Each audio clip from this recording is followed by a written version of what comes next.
Okay, I'm James Pittman, one of the founders of this business, the Airplane Factory, and I was really excited to hear about Megan and Ntando's project.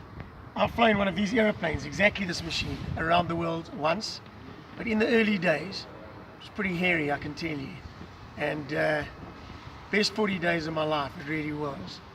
I think that this kind of project is really exciting, and I'd love to support them as much as is possible. So I'm Andrew Pittman, James's brother, also MD of the factory, and yeah, we love to support projects like this. It's fantastic for the development of kids. It's also a great marketing spin for us. As James says, it's more than been done before. It can definitely be done again. Best of luck, Megan and Ntando. I think this thing fits perfectly into our culture as well. I mean, we don't just do it for the money. We don't just do it for the aviation development. It's about people ultimately. And South Africa is an exciting country to do this stuff in. I mean, we are like a developing country. I think that it's a nice mixture. It's nice to have a woman and a black South African, and it's nice to have young people. They're going to build this plane themselves, eh?